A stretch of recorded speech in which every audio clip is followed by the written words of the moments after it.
I am chilling on my couch, watching something cool. And what is going to bring me joy is to pull out my computer and tap away at some stuff.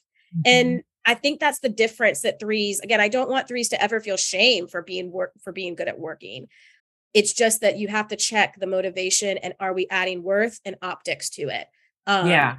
The optics and also avoidance, which I think, in both of our examples can be a thing. So just as Camille and sevens can benefit from being aware of when you're romping around is a way to try to escape discomfort and pain.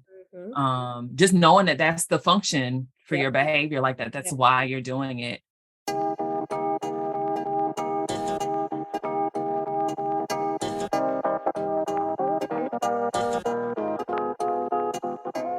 I'm Camille. No. And I'm Kim, and this is Enneagram for the Culture, where two dope Black therapists discuss how therapy, Blackness, and the Enneagram come together. You switched it up, Bobby. That was fun. That was fun. Oh, gosh. I'm Camille. And I am Kim. There you go. We got to confuse the people. They know who we are. And if they don't, welcome. They do now. They do now. That was fun. Well, all right. We are, and we are talking about threes today. Are you less nervous talking about threes today than you were in season 1? I am. Yeah. I am. Look at this. I really feel it. I'm not nervous. I'm excited. Yeah. I'm excited. Season 1, I was like, ugh. I literally did not want to do it. I just wanted to skip over it. Right. Which would have been weird because if we had all the Enneagram numbers, but not 3 or 7, then that would be kind of strange. Not only would it be strange, we'd probably, nobody like 3s and 7s wouldn't like us. And those are some of the dopest types. So. Oh boy. You're right. All right. So let's get into it. Camille, how has the Enneagram been showing up for you? Well, I have really, this week in particular, the last couple of days, I've really been noticing how much social activity and that sort of life gives me life. The 7, I recognize this today. That's another word for the 7. It's the enthusiast, but it's also the epicure. Which I never really I don't know if I definitely never heard that word before I learned about 7s. Yeah, it's a weird word. And so when you look it up, it means, oh, dang. Okay, it says, a person who takes particular pleasure in food and drink, but it's also in a person who cultivates a refined taste, is a connoisseur. And I think I've also seen it as just likes that part of life, not just the food and drink, but just the socialness of life. And I just really have been noticing how much that is, again, just life-giving for me. We are, we have all made it through a traumatic experience of a personal pan pizza, otherwise known as a pandemic, which their social things were different. And my life just looks and feels different now, where I'm going out to dinners and I'm going to meet friends for drinks at a coffee shop or at a bar, or I am doing work in a coffee shop. I am seeing friends and oh my gosh, celebrations. There's engagement parties and birthday parties and baby showers and things that they were just less of. And if we had them, which we did in the 2 years, they just were clouded with who's going to be there. How am I traveling next week? How many people are going to be there? Are they vaccinated in there? What's the mask requirements in that restaurant? Are the tables really close to me? Like all of those like worries and fears, which I think, again, a lot of people think sevens are just out here gallivanting. Like we actually are thinking about all those worries and fears and are actually really, really nervous. And so being that we couldn't do those things as freely and that they came with all those question marks was hard. And just recently, just noticing how much it feels like I am living my authentic life a little bit of being able to bebop around town. I remember when the pandemic first started, like those the stay-at-home orders, and I just remember just grieving. Like I love romping around town. I love just being out and about, and it gives me life. It is my self-care. It is what brings me joy, and to have it back feels nice. And then to be able to, the two other things is one, do it in a way that's cognizant of I did learn lessons in the pandemic, and I did learn like we don't have to be out and about all the time, and I don't have to be out and about to like avoid hard feelings. And I can be out and about and also really treasure like the days at home, the moments at home, the slowness, not doing it all the time. Like having that balance has been really sweet. Yeah. And then what's also been coming up is like social media with that, and like how I've always loved Instagram. I don't know if I just love it. But then how I love sharing the bebopping around town, like, and not in a curated image way. Like that's not my thing with social media. It's more about this thing is beautiful and I'm really excited about it. And this cocktail that's in front of me that somebody else was talented enough to create and make and think of and looks beautiful is making me so happy that I want to share this cocktail. Or I want to share this like dinner with a friend or this beautiful meal and the wallpaper that's at the restaurant. And I feel like I'm understanding the word epicure of the sevenness and just how much I love that. I just love it. And not everyone's built the same. Some of those things that I just listed exhausts other people. But for me, it just brings me such an energy and joy, and being able to share it and put it on a pretty picture, and put it on Instagram is like amazing for me. That's so cool. Thank you. That's so cool. Yeah, as you were talking about, and we've talked about what it felt like for you going through the pandemic. I think I was thinking about like when I realized, everything was going to be shut down. There was a part of me that was very, very happy because I thought about all of the work that I would be able to like kind of hone in on and just kind of hunker down and focus on and crank out. So again, it's so interesting how, based on our type structure, how we can just filter, what's happening in our lives and in our world through different lenses, and how it can again be helpful to have this tool to be able to understand. So me as your friend, being able to really understand how and why, though for me, I personally wasn't feeling what you were feeling about everything being shut. I mean, I was scared. Like I was definitely scared, but there was definitely a part of me that felt like, ooh, a perpetual snow day. And listen, snow days are my hell. Like, so when it was a perpetual, like I'm not kidding. I hate snow days. I love snow days. I like snow days if I know. Here's classics. I know. Let's do it. If it's just one snow day, if I know it is one snow day, you tell me it's just a dusting and we're going to shut things down for one day. I'm like, okay, bet I got this. Do I make a whole list of things to keep me entertained for that snow day? Yes, I do. Do I make a schedule of it and I plan it out? Absolutely. Of course. But if you tell me that you don't know how long this snow day is going to be, and that's what the pandemic was, you are not telling me that it's just one day. And so I don't know when I'm going to get to go back out. And this is horrible. And so, yeah, I know so many people, there were a lot of people that like, they really liked a lot of aspects of the pandemic. Yeah. And I will 100% co-sign that I was not one of them. No.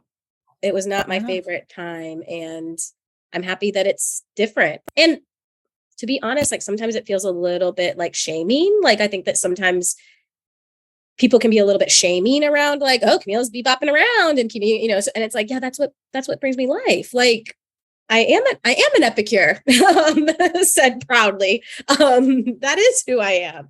Just like some people are like, no, I am an introvert. I want to stay home on a snow day and it's my favorite thing in the whole entire world. And I'll be like, good, great.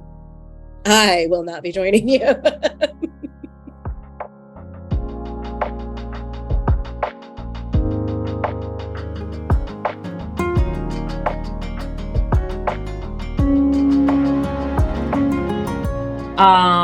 So speaking of pandemic, during the pandemic, I discovered Boondocks. Okay. I knew about Boondocks before the pandemic, but I didn't watch it. I've never really been a fan of cartoons for adults. Yep. Sure. Yeah. Yep. But the pandemic happened and, we had time, had lots and lots of time. And when I wasn't trying to create another business or do another certification or read another book, I let myself watch some TV and discovered how incredibly dope Boondocks is. So that's how the Enneagram has shown up for me. I saw a Boondocks episode that I thought really just spoke to the crux of what us threes can struggle with. The name of the episode is Ballin'. Highly recommend you check it out. In this episode, Riley is one of the main characters, loves basketball, and he's an 8-year-old. And the episode starts off with him having a dream that he, at 8, was drafted to the NBA for a record-breaking salary of $1 gazillion, the most money a player has ever been paid in history. That was the amount, $1 gazillion. Mm-hmm. Gazillion. And he don't even wear sneakers. He be crossing people up and giving it to them in his Timberland boots. Okay. Yeah. So in this episode, eventually he wakes up from his dream and he's presented an opportunity to play on a team because Riley's never played on a team before. He's really, really good, but he's never played basketball, a team sport. Sure. With a team. Right. So his grandfather was like, yo, like, you need to learn fundamentals. All you know is these like flashy crossovers. You have great handles. It was very much inspired by And1. You know what And1 is? Well, I know in the game when people say And1. Fair. There was also at some point I think might be a documentary about it on Netflix now. But And1 tours where you would have players so And1 was a brand. Mm-hmm, and they would have these tours where they would play basketball and they would do these just amazing tricks, moves. I mean, I guess kind of similar to like a Harlem Globetrotters type of thing. So that's the kind of like less like circus tricks and more like of the like basketball tricks. Okay. Right. So that's Riley's, that's his game, is mostly like And1 tricks. So grandpa's like, you need to know fundamentals. Riley's like, man, I don't even know no fundamentals, man. I'm just. So he gets an opportunity to play on a team. The team is a team. Nobody on the team is especially skilled, but it is a team. These are other young people who are used to, wearing a uniform, coming to practice, running drills, stuff that Riley's not used to doing. And he shows up, blows his coach away until Riley tries to shoot a basket and can't make a basket. He can do all of this crossing over, flashy stuff, but he can't score or past. So he gets to a point where he tells his brother Huey, who is a little bit older, really, really wise, very cool, that he's tired of losing. And Huey says to him, well, stop beating yourself. And I just thought, for me, I'm just like, man, that's some good stuff right there. Threes need to know this, right? If we're sick of feeling like losers or failing, to be aware of the part we play in that. And so we'll get into more of that in our episode today. But I loved that episode. It made me laugh so hard. And I really loved that moment in the episode. I took a picture of it. So that's how the Enneagram. That's another hat or shirt idea. Stop beating yourself. Like, write it down. I am. You should put me on your creative team. You are. Thank you.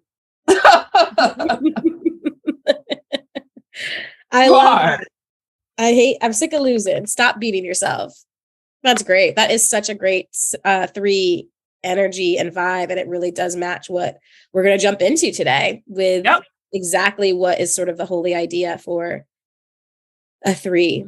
So I can kind of give the little brief overview. If you want a more like traditional deep dive on the on Enneagram 3, you're going to want to listen to season 1, episode 7. I actually really love this episode and I think it's really funny. So if you have not listened to that episode, give it a listen, because we laugh a lot in that episode. So definitely we laugh, but then we also give some facts around 3s. But just to give you a quick overview, our 3s are going to be called the achiever or the performer. Either title kind of gets stated. And their primary motivation is to feel valuable and worthwhile. Their primary fear is of being worthless. They are in the heart triad, in the heart stance. And 3s are typically independent and hardworking. They are optimistic. They can be competitive. Work is very important to them. So they usually put their all into that. And then they can also, they crave or like external validation. And they can kind of be a chameleon in a lot of different settings, knowing what sort of not necessarily needed in the room, but what is valued in the room. And so they can kind of shape shift in that way. So those are our 3s. Yeah. Yep. So the holy idea for 3s, and this is kind of the higher thinking habit of 3s. So cognitively, when 3s are not over identifying with our personality, we're able to tap into hope. And me being a person of a woman of faith and growing up in the church, the Black church, I thought I knew what hope was. I will say, when it comes to how faith is described or defined biblically, now faith is the substance of things hoped for and the evidence of things not seen. For a while, I kind of struggled with like understanding how hope played a role in that. I think it has been over the pandemic that got super clear for me. When I read a different translation, just talking about what confidence is associated with hope. When we're taking a position of hope, how we are, we're confident. And so, all of that though, when I learned about this, the holy idea of hope, it resonated in a very different way from how I was used to viewing hope. So what we're talking about when we name hope as the holy idea for 3s is knowing and believing, having this confidence that things will get done and accomplished. And it's not on one individual. to make sure that things get done and accomplished. It's this confidence and trust in knowing that the world will continue to function in harmony, that stuff will get done, stuff will get accomplished, and it does not have to be all on one person. Y'all know how much we love Chi Chi and her book, The Enneagram for Black Liberation. The visualization she used to represent this for threes is a wave in the ocean. And she talks about how, in observing the ocean, obviously there's so many different waves. And at times it may be hard to distinguish one wave from another. And essentially how ludicrous it would be for one wave to try to take on all of the motion and energy of the entire ocean. And so this being the depiction of Holy Hope, to be able to let go of that, rest and trust that it doesn't have to all be on me or one individual, and that things will get done, things will get accomplished, just according to universal law. Hey, so a part of our hope is to really connect with you guys. So we want to know what you're getting from this and what you want to learn more about on this podcast. You can connect with Camille on Instagram at camille.logan.lcmhc. And you can find Kim on Instagram at KReeseLCSW. And you can follow us both on Instagram at Enneagram for the Culture. We've dropped the links in the show notes, so check those out too. And while you're there, go ahead and bless us with a rating and a review. Subscribe so you can be notified when our new episodes drop weekly, and share this with someone you know. We'll see you around.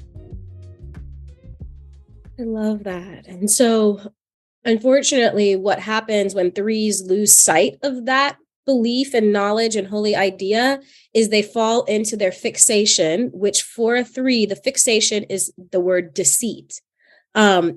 And that can be a tricky word for threes, but what that deceit word means is it's almost lying to yourself that you can do it all, lying to yourself to believe that it is all on you, and that you want others to believe that lie, basically wanting others to see that you can do it all. And so there's this belief that I have to do it. I have to do it all. I have to keep working. That's a very common three energy. And that's that deceit part, is that it's all on me. I'm that one wave in the ocean. I'm in charge. I have to do it all. And what's interesting about that sentence, I have to do it all, I have to keep working, that's a common sentence for a lot of us. I believe that sentence sometimes. That's a core belief of mine. Other numbers around the Enneagram probably have a similar, also tap into that sentence. I have to do it all, I have to keep working. But what's interesting about a three is, like all of us, there's different motivations. And for a three, the motivation for that is the deceitful part that says, because I have to show others the success of doing it all. And I'm scared if others see the failure of not doing it all. And because that's tied to my worth, that I am a good person or a worthy person if everybody else sees that I do it all and nobody sees that I too fail. And so that's the deceit word. It's not necessarily that threes are out here lying about, if they bought their dress on sale or not. It's about the line that it's all on me, and I want others to see that it's all on me because my worth is tapped into that. Mm-hmm. Yeah. I think it's really important to highlight that this is, because when you see the word deceit, so much can come up. This is really not, in my personal experience, and what I've observed, professionally and working with three clients as well, this is really not an intentional thing. Mm-hmm. And I think it's a part of why it can be so hard to see and accept, is because it's really not on purpose. And so even still with that comes the importance of being open, like paying attention to how this does show up, because it can be incredibly, subconscious, not on purpose. I mean, yeah, to speak to even with the holy idea and the fixation, that relationship, again, it's not that we purposely do our fixation. That's not it. It's that when we lose sight of the holy idea, we fall into this lower cognitive way of being, which is our fixation. So in this situation, it's when a 3 loses sight of the idea of hope that Kim so beautifully described. When they lose sight of that, they're like grasping at getting to it, is to say, well, then I have to do it. And that grasping is that unintentional, well, this is my only way to get there. And I have to get it this way to try and get somewhat close to the hope, but it's not really getting to the hope. Yeah. Thank you. Beautifully said. And we'll talk more about like anxiety in 3s and a little bit later. But when that's the case, when that grasping is kind of happening, it's an anxious place for a 3. And I feel like this is important to name, because again, going back to some of the ways 3s are referred, performer, chameleon, you will more than likely optics, right? Imagery, right? You probably don't look at that 3 and see anxiety. And for a lot of 3s, you may not be able to recognize that you feel it, but you may not be able to recognize that that's what that is that it's anxiety, because your core fear is being tapped on. And so it can be very, very anxiety provoking. Yeah.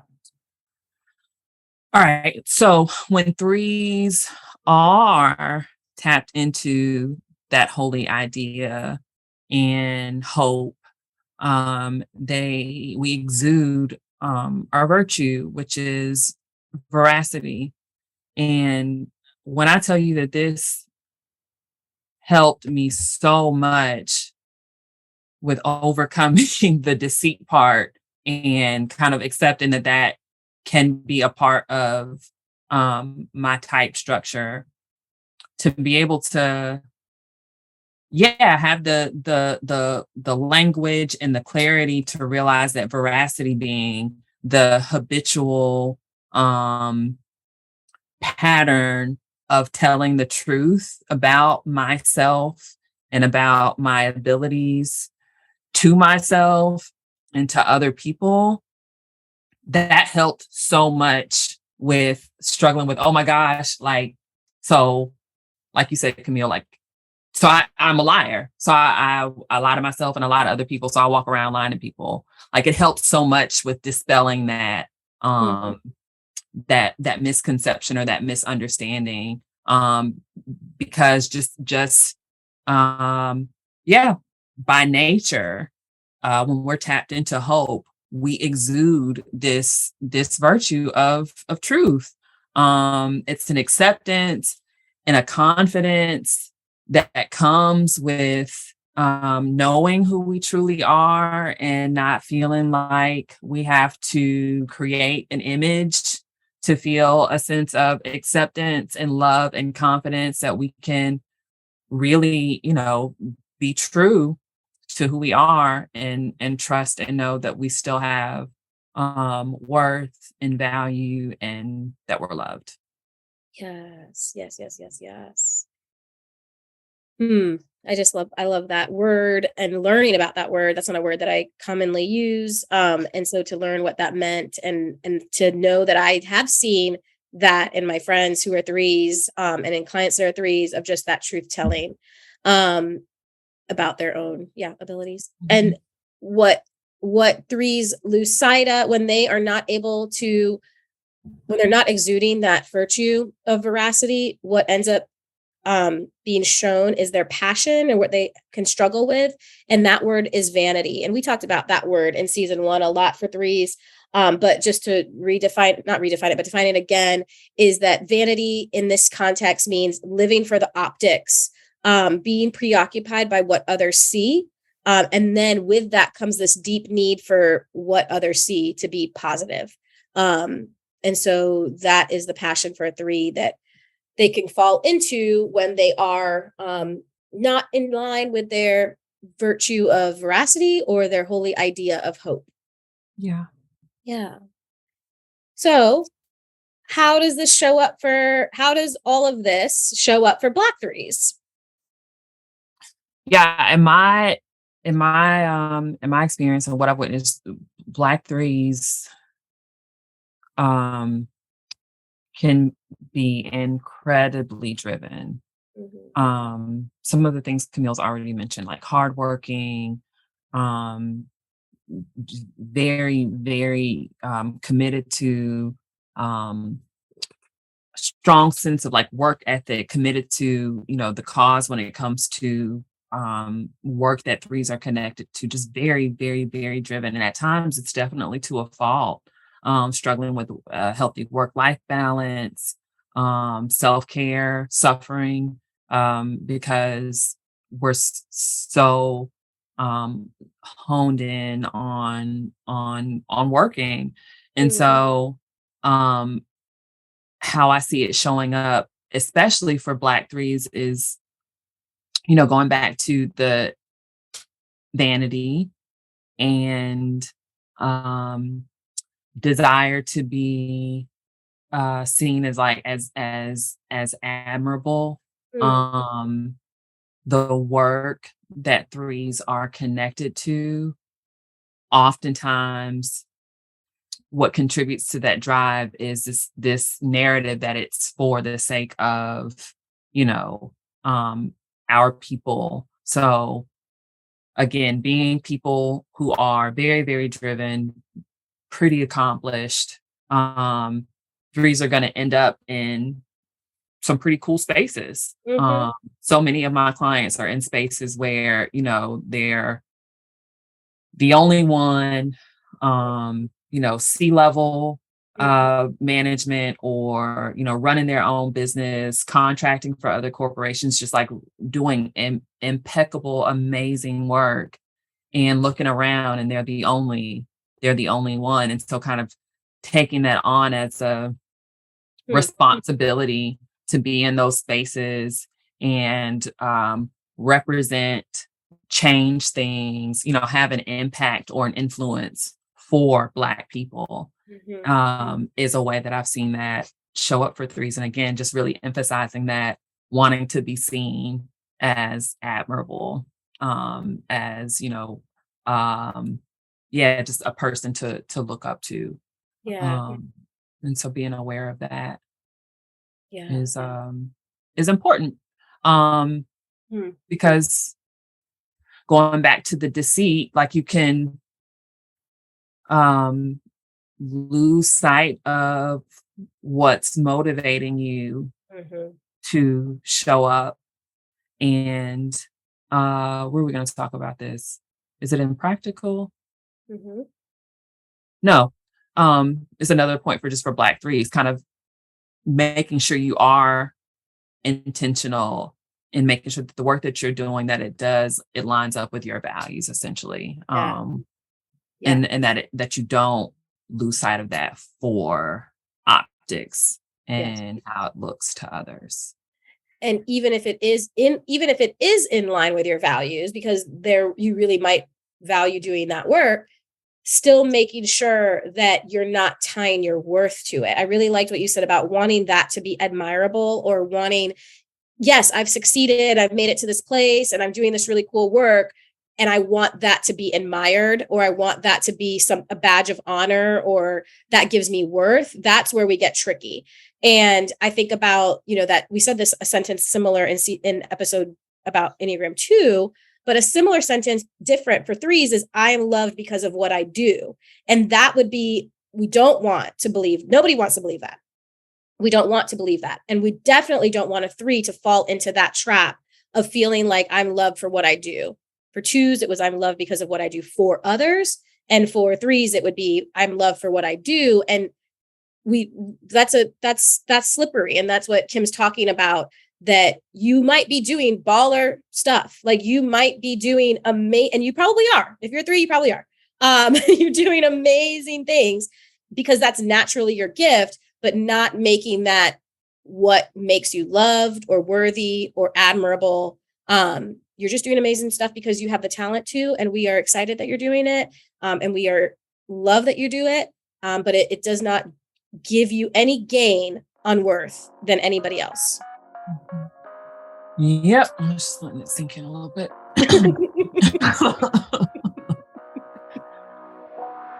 Hey y'all, it's Kim again. I know. I've been real chatty. But I won't be before you long. This is gonna be really quick. I just had to say, I know we've said before that we have some incredible listeners, and we do. Y'all are incredible listeners. Our audience has grown. We are deep now. We have people even listening internationally. We literally have people who are listening from all over the world. But y'all are also great listeners because you know what? Y'all follow instructions.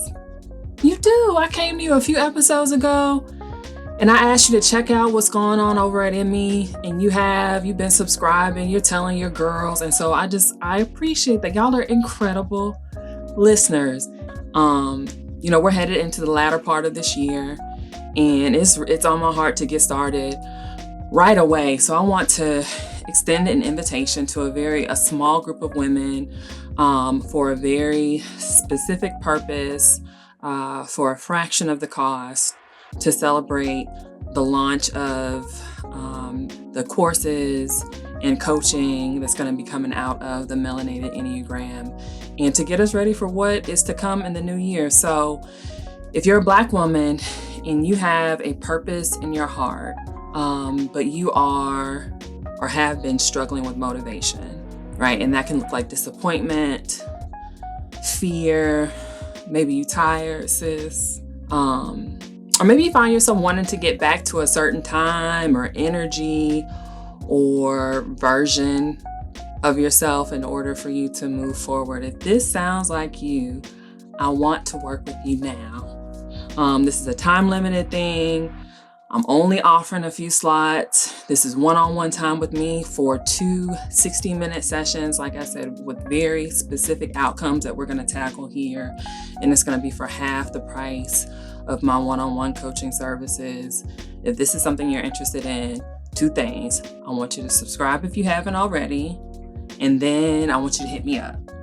Shoot me a DM on the Melanated Enneagram or shoot me a text. I'm going to put that information in the show notes. Let's go. Okay. And so what else? For Black 3s, there's an emotional sensitivity that I think can be really challenging to own. So, just going back to some of the other principles that we talked about as Black people, not feeling like there is this grace to not be strong, quotes, to not present, in this kind of stoic, nothing bothers me, I got it all together. And so going back to what I mentioned about anxiety and how it can present in 3s, I just find that 3s are, we said in season 1, they're in the center of the heart triad. We are incredibly emotionally sensitive people. And again, it's something that for the most part, if you don't know a 3 well, or if you're just going off of some superficial interactions, you probably would not know. I've had men that I've been in relationships with, when I tried to tell them, hey, look, you can't talk I'm sensitive, certain things you say, it's gonna bother me. They look at me like, you're sensitive? I never would have, I would have thought you were called you many things, but I never, ever would have said sensitive. And I'm like, yeah, I'm very, very sensitive. And so it can be challenging, I think, for threes to Mm-hmm. own this, name it, express it, tap into it. Again, threes like to get stuff done, and we can misconstrue taking the time to pay attention to our feelings and our emotions with it not being productive, not helping us get stuff done. And that is not true at all. And it's also not good for us to not allow ourselves to tap into those emotions. And so that's something else that I see show up for Black threes. Yeah, and especially the Black for Black threes, because unfortunately, a lot of times, like, this is a generalization, not all, but it's a good amount. When Black people come into therapy, one of the main goals is just emotional literacy, just naming emotions, learning about emotions, feeling emotions, and then we'll do our beliefs around emotions and history of emotions. And usually what comes up for a lot of my Black clients is, I never saw other people do that because they didn't know, or they didn't have space to, or they had to work, or they had to do all these things. And so that's emotional literacy is not always like top of the mind for Black people. And then again, so that's already coming in. So when we think about Black threes, that emotional sensitivity, that emotional literacy, that allowing of emotions is really tricky. And so being able to tap into them, name them, allow them, show them, is important and challenging for threes. Yeah, for sure. Yeah. We've already kind of touched on this. So threes doing amazing things, amazing work. But how important it is to make sure that the work you're doing is, again, in alignment with your values. It's connected to it's from your heart, and it's not just about optics or for the image. It's not just because it looks good to have this position or to work for this company, because it'll afford you the opportunity to be in these different places, and that'll look really good for the gram. Like, to be able to manage what's motivating you to do some of the amazing things that you're doing, and just know how, frankly, just how good it feels to take your gifts and your talents and your skills and do amazing things that your heart is connected to. It goes back to veracity. It's a truth telling that you're doing for yourself, and that it feels really, really good. Yeah, I think that we were talking about this before we hopped on, so it was not recorded, but we were talking about that when I was talking about being a 7 and wanting to be out and about and being social, that gives me life. And that what we named and recognized is that for Kim, working gives her life. Work does give her life, and work does feed her soul. And the catch, just like I have my catches around being a 7 and being out and about, the catch for a 3 that she has to be aware of is, am I doing this? Am I working for the optics, or am I working because I truly actually love the work that I'm doing right now? And nobody actually even needs to see this. I don't need to tell anybody about this. This doesn't make me more worthy. It's just that I like doing it. And I just love working, and I want to work on my birthday, or I want to work and do the spreadsheet while I'm watching TV. And like, you gave this like perfect recent image of like you watching Serena play tennis, and that you're by yourself, you're cool, no one's around, no one has to see this, but you just naturally pulled out your work because you wanted to in that moment. And you were feeling inspired, you said, and it wasn't anything that I have to do. This doesn't make me better. I don't need to compare myself to Serena to be like, oh God, she's working, so I need to work. It was just, I am chilling on my couch, watching something cool. And what is going to bring me joy is to pull out my computer and tap away at some stuff. And I think that's the difference that threes, again, I don't want threes to ever feel shame for being good at working.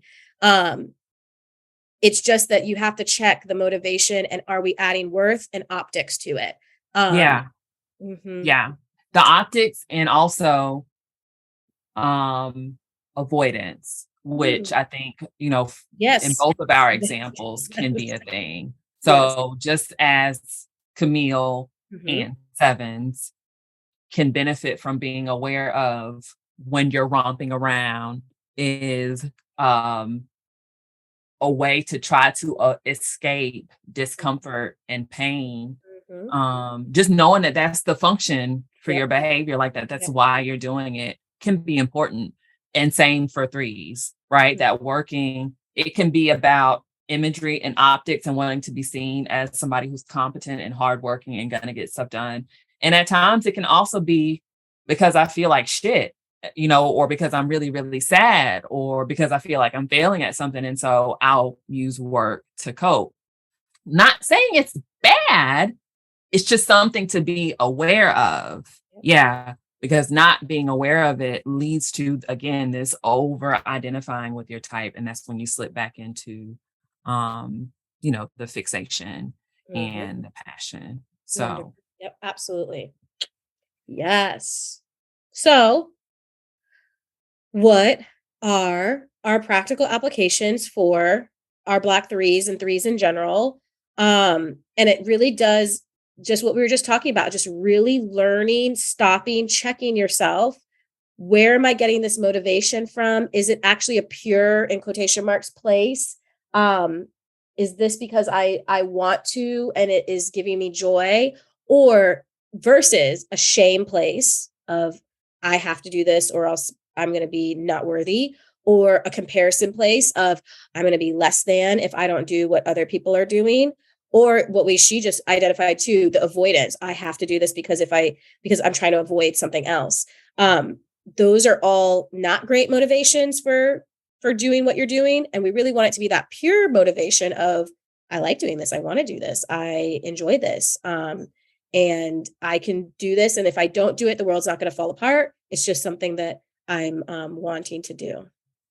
Again, for threes, learning how to identify anxiety, and knowing that can be challenging for threes, but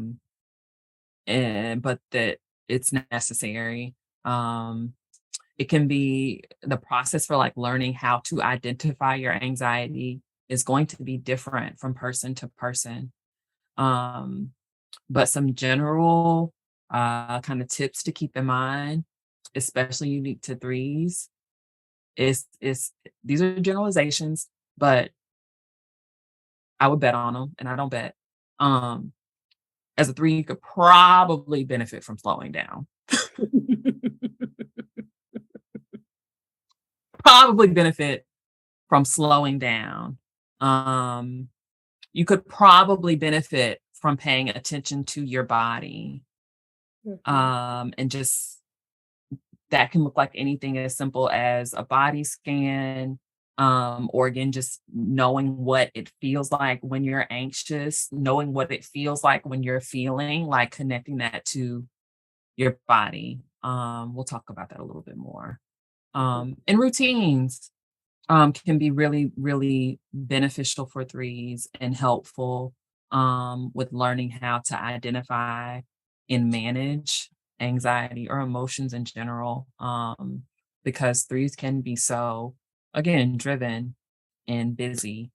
It can be helpful to just have these practices, these routines that are in place to help you stay grounded, to make sure that you're making time for the things that are so essential to your well-being. Yeah.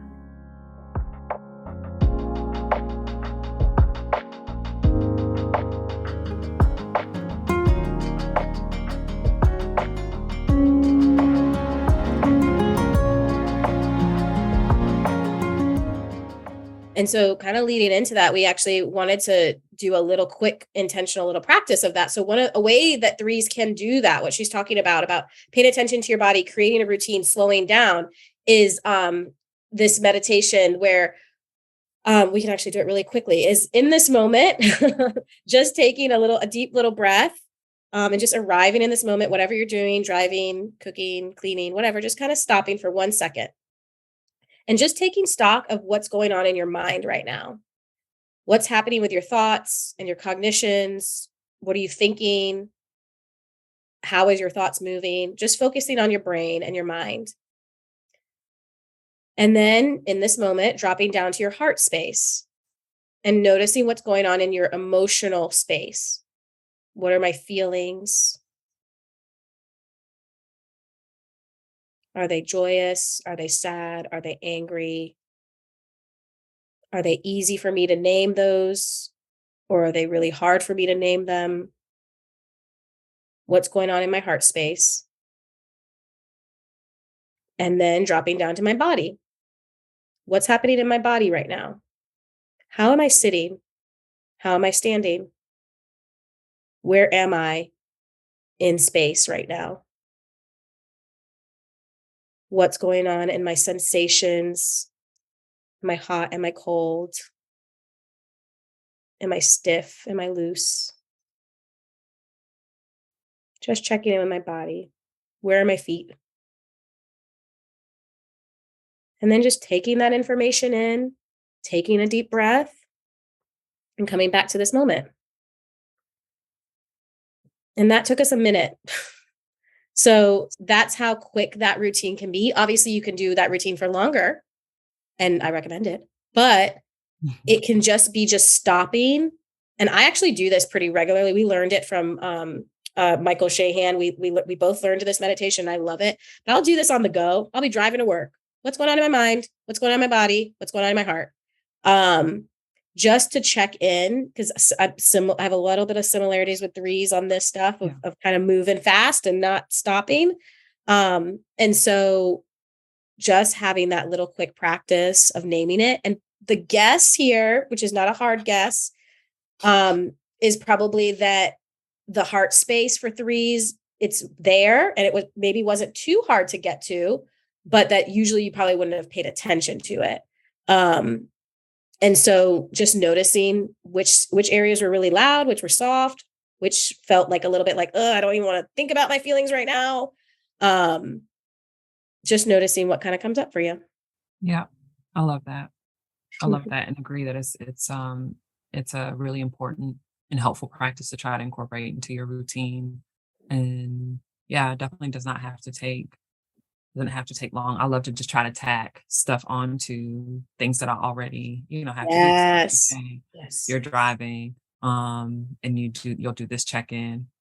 Another one of my favorites is one I got from Chi Chi's at Ease group, where you start with the core emotions of sadness, anger, fear, and joy, and just bringing up each of those emotions and allowing yourself to pay attention to what is making you feel sad, what's making you feel angry, what's making you be fearful, what's bringing you joy just in that moment or for that day.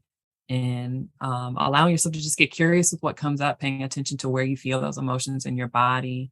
And if there's any message for you from those emotions as far as what you may need or how you can go into action to care for it, how you can honor how you're feeling. So I love to do that as I'm winding down from the day, getting ready for bed. I don't always get through it. Sometimes it's so relaxing that I end up asleep. But yeah, like it can be really clutch to going back to like, how do you make time for doing some of these practices we're suggesting to make them a part of some of the things that you already do. Yeah. And both of those, right? We're trying to work to get to the veracity. This is us paying attention, telling the truth, to say, I'm tired, or this made me sad, or whatever's sort of happening. I'm actually going to name it and pay attention to it, as opposed to that subconscious, I'm just going to push it down and kind of do that deceit thing. I'm going to actually lean into the veracity. I love that you taught me that sad, angry, afraid, joyous, and I love it. I'm going to start doing it because it's just good. And even if you don't, I'm thinking for myself, like I could see myself, I roll for myself, that I'd be like, nothing's making me sad right now. Like nothing's sad. I'm fine. Everything's fine.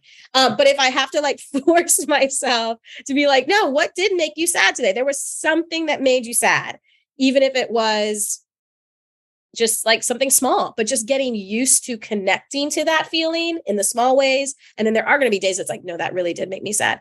But it just gives us, again, the emotional literacy that we're talking about, just gets you connected to them, and allowing yourself to focus on, yeah, I was sad. I was sad this morning when I had to wake up earlier than I wanted to. And I wanted a little bit more rest. And that's a small sad. That's not like a boohoo sad, but it's still me at least naming that, yeah, there was a part of my day that was sad. Yeah. Yeah. And not judging, right? If you bring it up and there's nothing there, that you're not doing it wrong. Right. That's true. There's no judgment. The practice is what's important. Yeah. So I'm glad you like that one. Shout out to you. Thank you. And then the final practical application that we had that I thought of, and Kim was like, yeah, sure, you could say that one. Was, and you'll see why she reacted like that when I tell you about it. It's that for threes, a practical application is sharing your failures, sharing your mess ups, like putting a light on them for other people to see.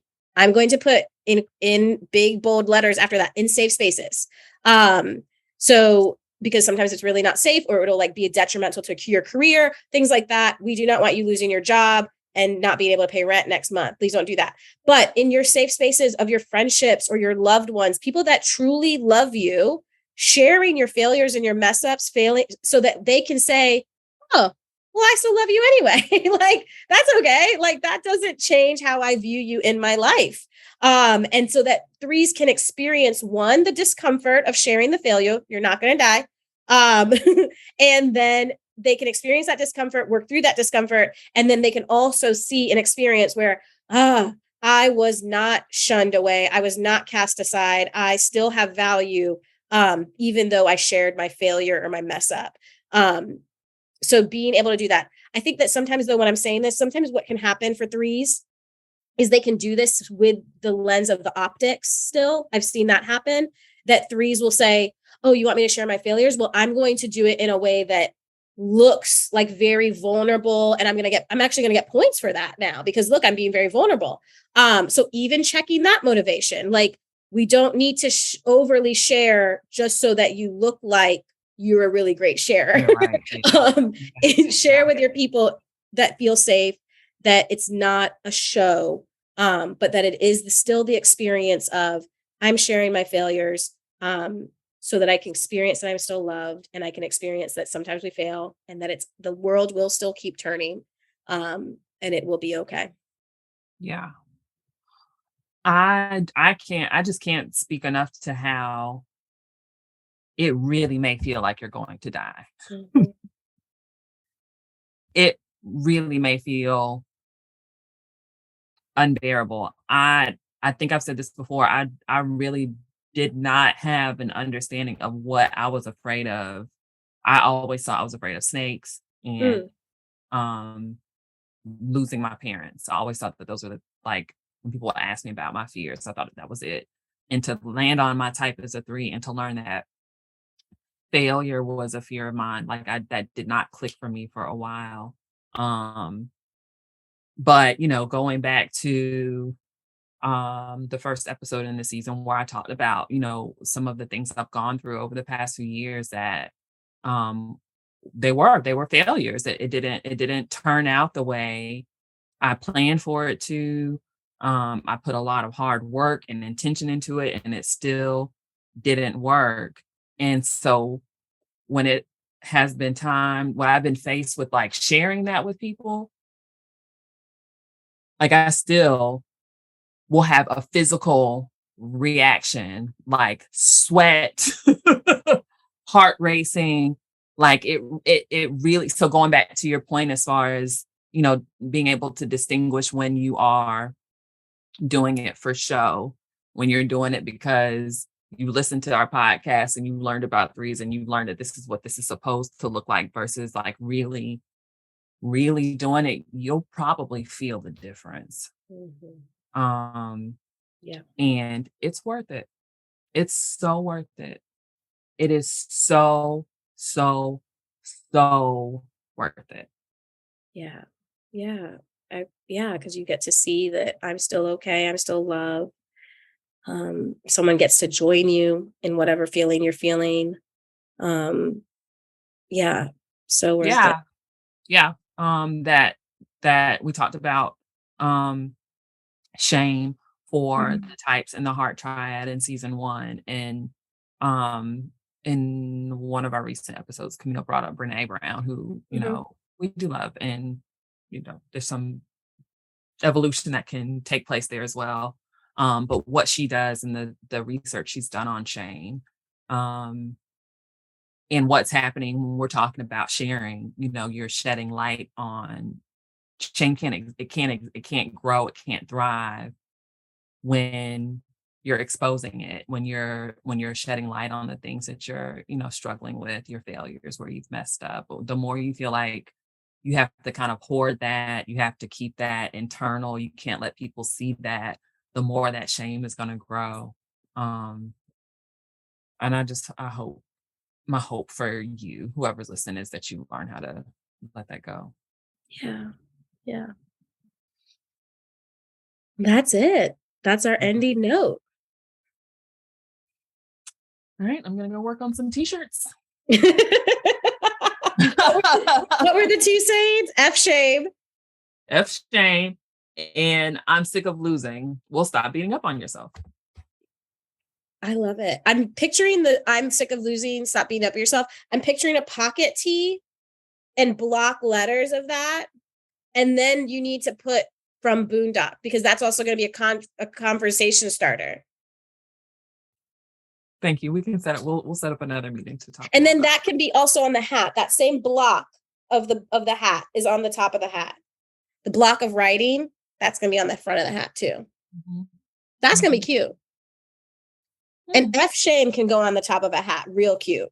You're just going out running errands. You've got your hat on, and it says F shame. You know what? You're spreading a word to other people too.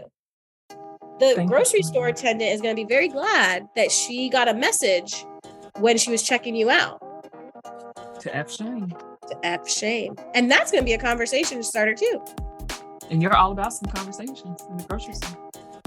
Honestly, it really would be a great hat. I really think. And if it was the whole word, people would buy that hat. I agree, Camille. I agree. All right. Well, if it is from a place of joy, I would like for you to make these. Thank you. I appreciate that. And it will be. Good. Right, that's it.